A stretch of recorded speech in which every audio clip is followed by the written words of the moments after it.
ni'mal maula wa ni'man nasir. Hasbunallah wa ni'mal wakil. Ni'mal maula wa ni'man nasir. Sallu ala Nabi Muhammad. Alhamdulillahirabbil alamin. Ayat demi ayat dari surah Ar-Rum sudah kita bahas. Bicara mengenai pernikahan, bisa difahami bahwa pernikahan menjadi ibadah jika didasari karena Allah, niatnya lillahi ta'ala. Dan dalam pernikahan juga tidak mudah karena pernikahan adalah awal dari segalanya. Awal untuk membimbing istri, anak, dan keluarganya menuju ke surganya Allah. Kita akan lanjutkan kajian kita dari surah Ar-Rum, kali ini ayat ke-26 dan ayat 27 ya, bersama dengan guru kita Kiai Haji Abdul Kafi. Silakan Kiai, fadhol. Baik, bismillahirrahmanirrahim. Adik-adik masih semangat? Alhamdulillah, pemirsa Cahaya Hati dimanapun Anda berada, melanjutkan ayat daripada surah Al-Rum ayat 26 dan 27. A'udzubillahi minasyaitonirrajim. Bismillahirrahmanirrahim. Lahu man fis samawati wal ard kullun lahu qanitun. Bagi Allah Subhanahu wa taala itu adalah kepunyaannya langit dan juga bumi, dan semuanya tunduk patuh kepada Allah Subhanahu wa taala. Oleh karena itu, kalau kita tarik terkait dengan nikah, nikah adalah syariat yang Allah berikan kepada manusia atas dasar rahmat dan kasih sayang Allah Subhanahu. Maka paling tidak tak kala kita ingin menikah, yang harus dipersiapkan dan yang harus kita ketahui adalah 5 hal. Yang pertama ya, 4 diantaranya sama, 1 diantaranya adalah berbeda. Yang pertama adalah sama-sama hidup. Apa? Sama-sama. Bisa nggak kita menikahi benda mati? Nggak bisa. Bisa nggak kita menikahi sesuatu yang tidak hidup? Tidak bisa. Oleh karena itu sama-sama hidup. Yang kita nikahi itu dia tahu dari wujudnya. Dia dapat merasa dan juga dia dapat bergerak. Sehingga tak kala dia mengetahui daripada hal tersebut, dia akan menghargai bahwa yang dicintainya itu adalah makhluk hidup. Yang dicintainya itu adalah manusia yang Allah ciptakan dengan begitu sempurna. Yang kedua, sama-sama manusia. Sama-sama Kenapa sama-sama manusia? Manusia adalah makhluk yang Allah hormati. Maka kelak nanti kalian memiliki pasangan atau kita yang telah memiliki pasangan, hormatilah pasangan suami istri kita sebagaimana Allah menghormati manusia. Jangan engkau pukul, jangan engkau kasarkan, apalagi berbuat zalim terhadap pasangan sendiri. Yang ketiga, sama-sama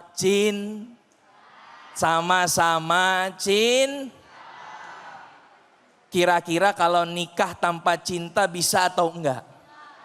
Enggak. Nikah itu harus dilandasi dengan mahabbah, artinya kecintaan.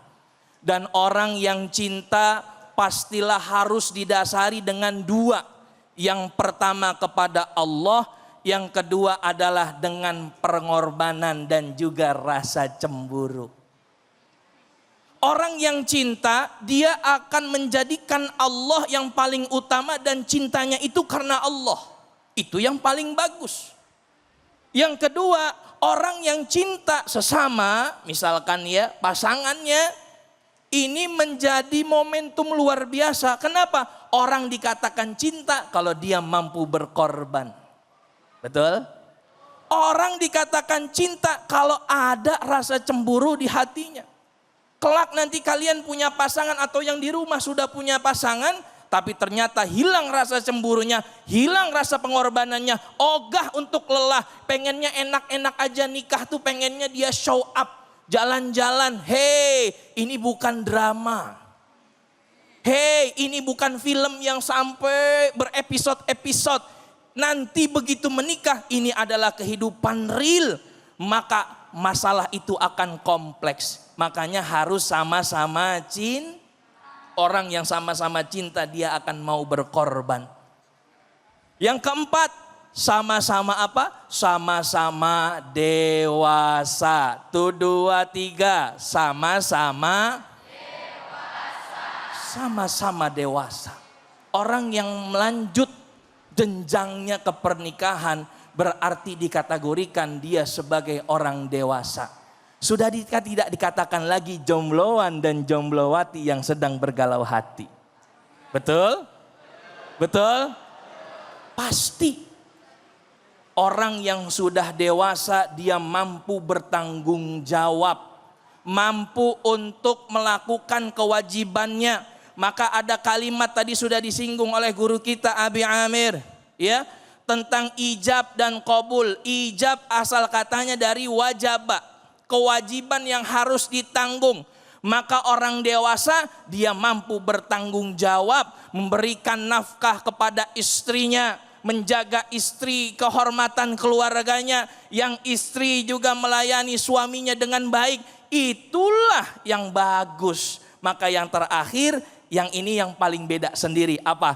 Yaitu adalah laki-laki dan perempuan. Oleh karena itu kita menikah jangan sampai karena pengen tren, karena ingin show up kita menikah, atau apalagi mengikuti hawa nafsu. Kalau kita menikah mengikuti hawa nafsu, pasti ujungnya pernikahan akan hancur.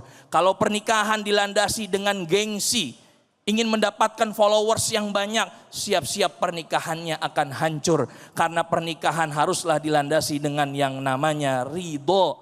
Karena Allah subhanahu wa ta'ala. Wallahu a'lam. Alhamdulillah. Para santri.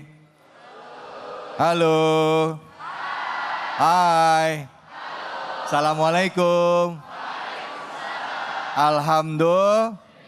Kita udah dapat ilmu dari guru-guru kita ya. Tadi guru kita Kiai Haji Abdul Kafi sudah menyampaikan kepada kita bahwa kita sebenarnya semuanya ini adalah milik Allah ya. Betul. Hidup ada ketentuan dari Allah, menikah ada ketentuannya juga. Tujuan pernikahan jadi ibadah karena didasarkan niatnya lillahi ta'ala. Dan menjadi juga sesuatu yang baik buat kita jika kita juga sebagai suami ya memperbaiki diri kita untuk bisa menjadi imam yang baik bagi istri dan anak-anaknya. Sebagai istri juga wajib untuk menambah keilmuan dalam rangka untuk menjadi ibu bagi anak-anaknya, mendidik anak-anaknya supaya anak-anaknya menjadi anak-anak yang membanggakan bagi agama, bangsa, dan negara. Amin ya robbal.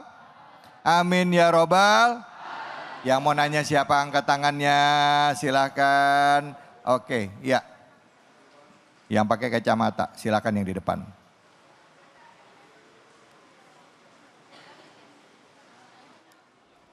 Yang di belakang juga kacamata tuh katanya. Assalamualaikum warahmatullahi wabarakatuh. Waalaikumsalam warahmatullahi wabarakatuh.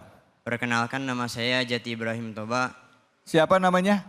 Jati Ibrahim Toba. Jati Ibrahim. Ibrahim, silakan pertanyaan Jati Ibrahim. Kiai, saya izin bertanya, kenapa menikah itu dibilang menyempurnakan agama?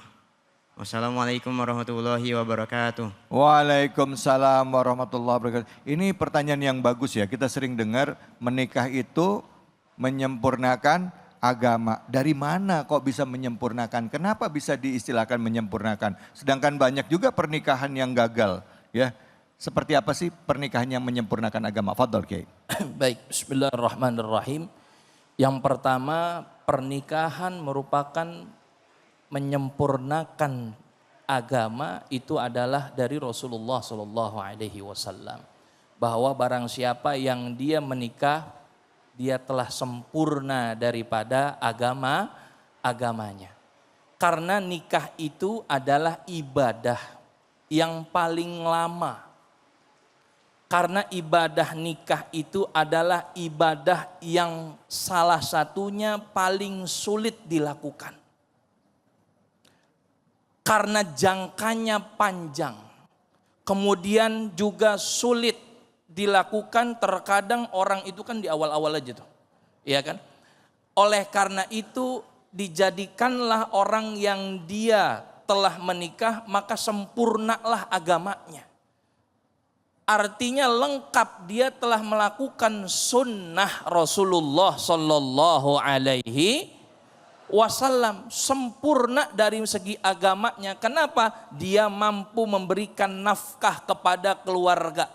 Setiap sentuhan antara istri dan suami itu juga pahala. Setiap gerak-gerik yang dia baik itu juga mendatangkan pahala. Artinya kalau orang itu menikah, berarti dia telah memenuhi tanggung jawab dan juga menabung pahala yang luar biasa.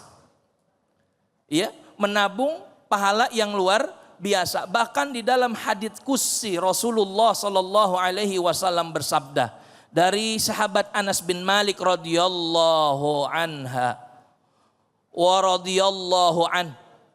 Rasulullah Sallallahu Alaihi Wasallam qala Allah Ta'ala, ini hadisnya hadits qudsi.